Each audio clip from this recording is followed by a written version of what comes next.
జగిత్యాల జిల్లా మెట్పల్లి పట్టణంలోని press club కార్యాలయంలో చెరుకు రైతుల ఐక్యవేదిక ఆధ్వర్యంలో మీడియా సమావేశం నిర్వహించారు.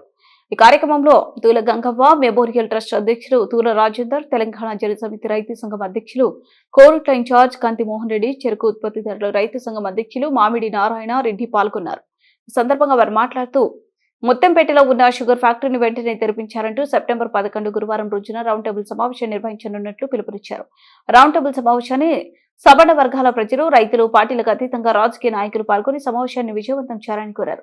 1978 సంవత్సరంలో అప్పటి ముఖ్యమంత్రి చెన్నారెడ్డి ప్రారంభించిన ముత్యంపేట నిజాం షుగర్ ఫ్యాక్టరీ రోజు 1200 టన్నుల చెరకు క్రషింగ్ చేసి లాభాలు గడిచిందన్నారు.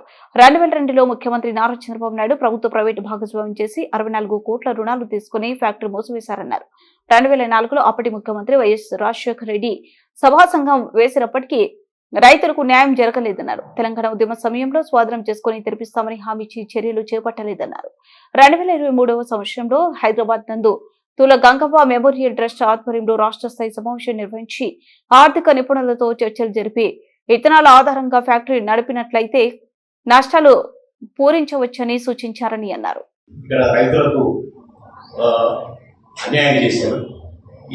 అప్పటి నుంచి ఇక్కడి ప్రాంత రైతులు ఈ షుగర్ ఫ్యాక్టరీని తెరిపించాలని వివిధ పద్ధతులలో అప్పుడున్నటువంటి ప్రభుత్వాలతోటి అనేక సంప్రదింపులు జరిపారు, అనేక విధాల పోరాటాలు చేశారు.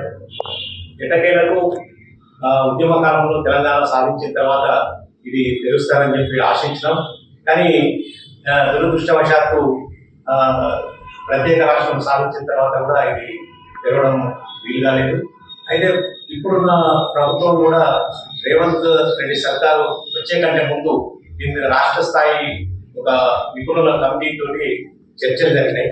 అప్పుడు వాళ్ళు ఏం చేశారంటే ఇథనాల్ ఫ్యాక్టరీ వచ్చిన తర్వాత దీన్ని నష్టాలు రాకుండా నడపడం అనేది అన్ని చక్కెర ఫ్యాక్టరీలు అనుభవాలు తీసుకున్న తర్వాత లాభాలు ఎట్లా గడించాలంటే ఇథనాల్ అనుసంధానం చేయాలనే ఒక సూచన చేశారు.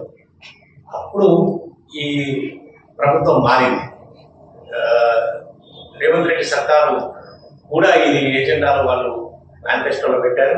తెరిపిస్తామని చెప్పి 100 రోజులలో తెరిపిస్తామని చెప్పారు. శ్రీధర్ బాబు కమిటీ మేనిఫెస్టో రాసినప్పుడు దాంట్లో మేనిఫెస్టోలో పెట్టడం జరిగింది.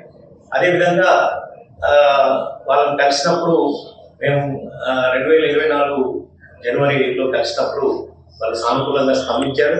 శ్రీధర్ బాబు కమిటీ వేయడం జరిగింది. అందులో మన ప్రాంతం నుంచి మాజీ మంత్రి గారు జీవన్ రెడ్డి కూడా సభ్యులుగా ఉన్నారు. అయితే ఇక్కడ ముత్యంపేట షుగర్ ఫ్యాక్టరీ దగ్గర ఒక బహిరంగ సభ జరిపి అధికారులు, తర్వాత ప్రజాప్రతినిధులు అందరితోటి జరిపి అప్పటి నుండి ఇప్పుడు దాదాపు సంవత్సరం కావస్తుంది. ఇంతవరకు ప్రభుత్వానికి ప్రజలకు మధ్య ఒక గ్యాప్ ఏర్పడ్డది.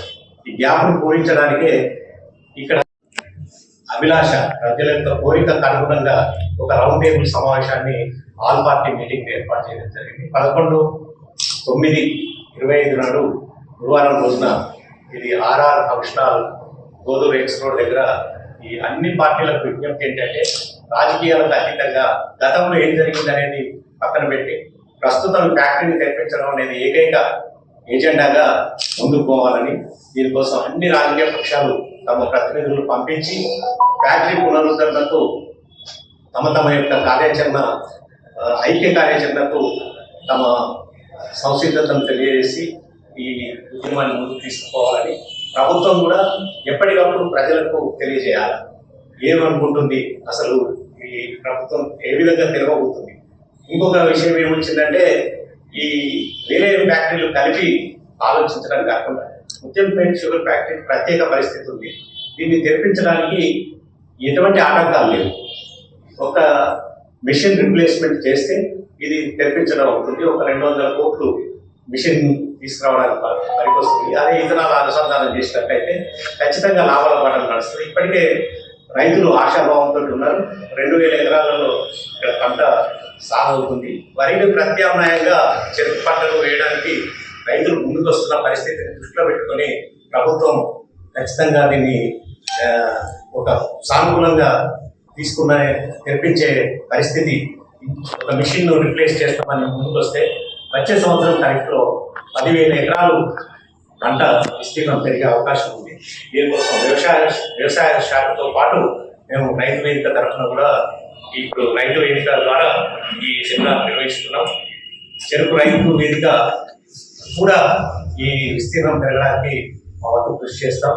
నాతో పాటు Mohan Reddy bar association president, తర్వాత రైతు ప్రతినిధులు నారాయణ రెడ్డి, రెడ్డి, మాజీ ఎంపీ జగన్రావు, వీళ్ళంతా కూడా ఉన్నారు. కాబట్టి ఎంతో మంది ఈ సమావేశానికి అండగా ఉన్నారు.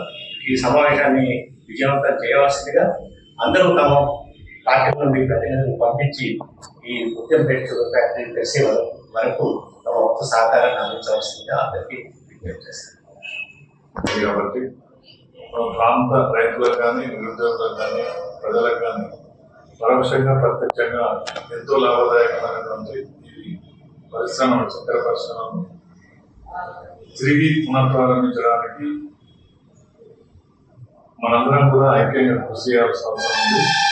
గతంలో అన్ని పార్టీల ప్రతినిధులు ఫ్యాక్టరీ పేరు మీద ప్రజల దగ్గరికి వచ్చి, రైతుల దగ్గరికి వచ్చి మేమే చేస్తున్నామని చెప్పి అవన్నీ కూడా వదిలేసి ప్రస్తుతం ఏం చేయాలా, ఈ షుగర్ ఫ్యాక్టరీని తెరిపించడానికి ప్రభుత్వం తరఫున ఏం చేయాలా, ప్రజల తరఫున అంటే రైతుల తరఫున ఏం చేయాలని చెప్పేసి వారి అమూల్యమైన సలహాలు సూచనలు ఇచ్చి ఫ్యాక్టరీ ఓపెన్ అయ్యేంత వరకు కూడా మనందరం కలిసి రాజకీయాలకు అతీతంగా, రాజకీయాల ప్రమేయం లేకుండా రాజకీయాలకు అతీతంగా రాజకీయ పార్టీల ప్రతినిధులు, రాజకీయ నాయకులు పాల్గొని రైతు సంక్షేమం కోసం మాత్రమే పనిచేయాలని చెప్పేసి కోరుకుంటూ ఈ 11వ తేదీ నాడు జరిగే అఖిలపక్ష సమావేశానికి అన్ని పార్టీల నాయకులు, రైతులు హాజరై విజయవంతం చేయాలని చెప్పేసి విజ్ఞప్తి చేస్తున్నాం. ఇక్కడ చెరుకు పెట్టు మందుల రైతులు దాదాపు ఇప్పటికి కూడా ఒక 2,000 ఎకరాల చెరుకు 50 లక్షల రావాలి బాగుంటుంది. అదనంగా రైతుల కూడా ఎక్కువ టన్నుకు 5,000 రూపాయలు అదనంగా పడితే దాదాపు సంవత్సరానికి 5 కోట్లు నష్టపోతుంది. అదే మన ప్రాంతంలో మన ఫ్యాక్టరీ నడిచినట్టయితే మనకు ఈ ట్రాన్స్పోర్ట్ కాదు కానీ ఫ్యాక్టరీతో గత ప్రభుత్వాల మీద ఏ ప్రభుత్వాన్ని నిర్మించదలుచుకొని అన్ని పార్టీలు అన్ని పార్టీ నాయకులు దీన్ని సహకరించి ఒక తెలంగాణ ఉద్యోగం లెక్క అందరి పూర్తి సహకారం అందించి ఏదైతే ఈ రౌండ్ సమావేశానికి అన్ని పార్టీలు వచ్చి దీన్ని విజయవంతం చేసి రైతులకు మద్దతు ఇవ్వాల్సింది. ముత్యంపేట షుగర్ ఫ్యాక్టరీని వెంటనే పునరుద్ధరించాలి.